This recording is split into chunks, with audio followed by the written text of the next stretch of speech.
Welcome to Bay Area Psychology.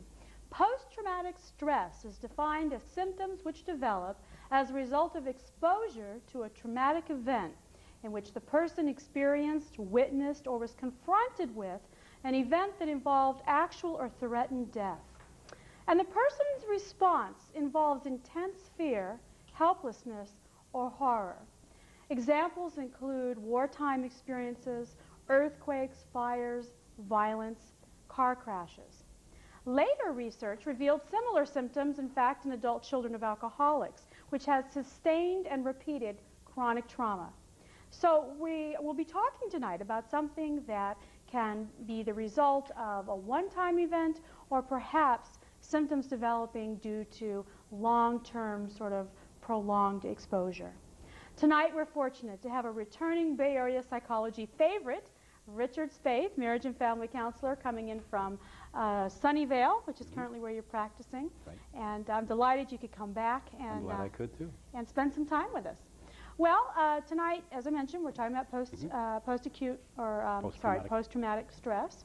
And I'm wondering how you became interested in this particular topic, or area in your practice, actually. Okay. I encountered a lot of clients who came in with symptoms of depression, anxiety, and often I made medication referrals that alleviated the symptoms, but there was still something going on, and they weren't quite sure what it was. There was sometimes a compulsive behavior, had difficulty quitting smoking, would relapse, were chemically dependent.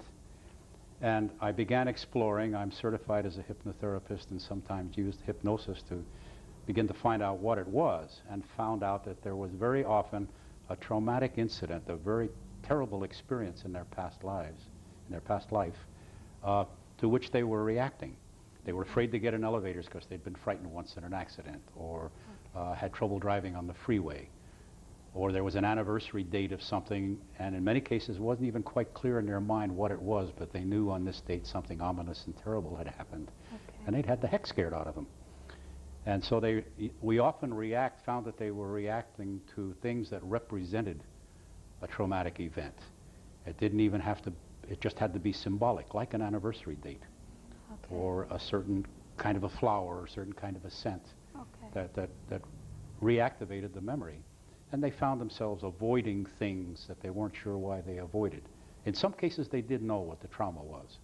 Several of my clients are Holocaust survivors, and there was no doubt in their minds what was going on with that. I've had many clients who had suffered severe psychological and physical and sexual abuse as children.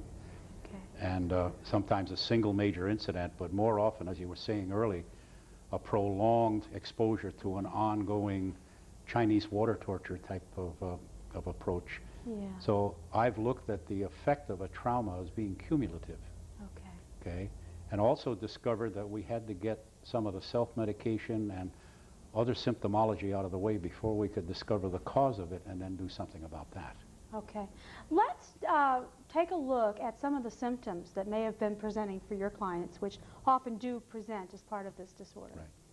Let's see, in the first one, the person has been exposed to a traumatic event in which they experience or witness events that could lead to serious injury or death. Their response involved intense fear and helplessness and horror. And the traumatic event is re-experienced in memories, dreams, and flashbacks. And can you tell us a little bit about what a flashback might be, for example? Well, a flashback is when I have either a hallucination or a strong sensation inside of me that I'm actually going through the event again. I've had clients report, for example, when they were driving on the freeway past a place where they had an accident, that they were seeing the accident happen again, and they were experiencing the body sensations and emotions that took place during the accident. And it's very intense, and in many ways those flashbacks tend to reinforce the trauma rather than dissipate it, because you feel like you're going back to it over and over and over again. So then I would imagine the avoidance would become greater over a period of time. If you know you're not going to have pleasant experience, you're going to try to stay away from it. Well, you know, I first became familiar with this flashback, of course, related to people returning from war, particularly around Vietnam War. And the idea of hearing a helicopter and feeling overwhelmed by that. And people I've worked with have described those memories and flashbacks as feeling very real. Oh, yes. So it's as though it's not just that you're seeing it, but apparently there's a feeling that you're actually there. And I imagine that must be very frightening in terms of, in that brief period of time, reality must feel pretty shaky in terms of... Well, I had an experience of my own that my first wife recalls, and I had my own war. It was a little before the Vietnam. And I was at the apartment in New York and heard a series of loud sounds that sounded like a machine gun. And the next thing my wife knew, I was under the table because I'd been shot at, and knew the sound and sensation. And just an instinctive reaction. It was happening all over again, so I had to dive for cover. Okay. And that's rather simple. It doesn't really complicate my life anymore, or didn't then. But it's the kind of reaction you get, and many people far more intensified than that. Okay. Well, you know, I think I read some research at one point about that they seem to think there's some neurochemical change that happens with this kind of trauma. Almost like that memory gets frozen in place, or sort of like the memory loop sort of circuits around, something like that. Are you familiar with that type of research? I've heard of the research, and I believe I've seen it in my clients. I firmly believe that the mind and the emotions and the body are all one piece. So that if we experience something that horrifies us, we are going to get a physiological reaction to it. And you can't get a physiological reaction without doing some disruption to your brain chemistry. Okay. So I believe there's an element to that there. That's why I think, one of the reasons I think depression and anxiety symptoms are quite common in people suffering from it. And I also know from my experience that we have what is called a state-dependent memory. The memory is filed with, kind of classification labels on it, and among the labels are how we were feeling and what we were experiencing at the time. And if a feeling comes up again, we pull up that memory and then re-experience the feelings that go with it. So that would mean that triggers could include physical sensations, you said smells, sounds, sight, tactile sensations, visual cues, thoughts, smells, we said that, ideas, emotions. Okay. If you get frightened by something, it could very well activate some of the old memories that included fear as one of the markers. Okay. Let's take a look at some more of the symptoms while we're pondering that. All right. Persistently avoid stimuli associated with the event and having an overall numbing of feelings. Right. And having persistent symptoms of increased arousal, such as sleep difficulty, irritability, and hypervigilance. Okay, so let's take that numbness first. Has that been something you've seen in your work? Yes. Okay. Because what the phenomenon I experience is we're trying to avoid the reaction to the stimuli or the stimuli. And since we're afraid they're present everywhere, we try to dull our basic reaction to almost any stimulus.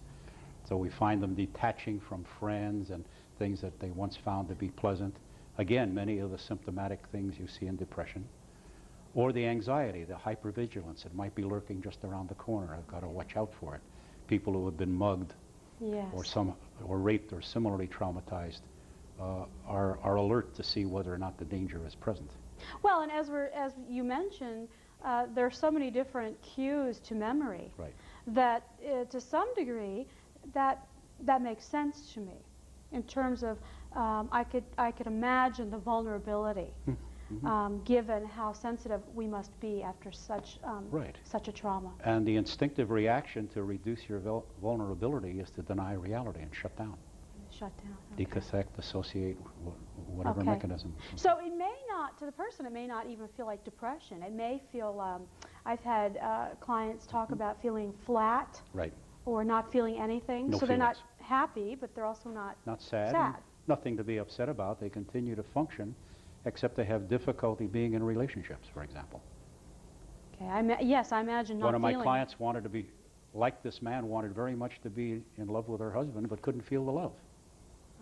Because she had shut down all her reactions, and she had an obsessive-compulsive behavior. In this case, it was trichotillomania, the pulling of the hair. Yeah. And when she came in, she had bald patches all over her head, and had not felt it. But that was her psychological safety valve. When these thoughts were coming up, she went into an altered state, basically. Okay. And many people do. I've had several cases where I could classify them legitimately as multiple personalities. Okay. There was a personality created after or during the trauma designed to protect them and deal with it. Yeah, to sort of absorb the horror. To absorb the that. horror or the anger or feeling of helplessness that the regular personality that was normally present never dealt with. Okay. Didn't even know the other one existed. Okay. You know, does it matter, Dick, in your experience, whether the person experienced the trauma alone or in a group? Yes, I believe it does. The veterans in particular that I've seen and talked to, if you share the experience with someone else and can talk to them about it and your emotions, it tends to be a normalizing effect in a way. Okay. Also, when you've had a major trauma and you're looking at yourself, you feel different from the rest of the world. It has somehow segregated you and separated you. And if you can find out that there are other people like you who have been through it, then you feel a sense of, well, I'm not so alone, I'm not so different, I'm not crazy. And it can be comforting and quite healing. Well, I know the original definition, not in the DSM-4, but back in the DSM-3, they talked about post-traumatic stress as a result of experiencing something outside the normal human experience. Yeah, and I found that definition hard to live with. Yeah, well, because in fact there are other people who experience fires, but I think the reference was something that would be out of the ordinary for our normal day-to-day lives. Right. We're going to need to take a quick break. When we come back, we'll talk some more about this. Right. Stay with us.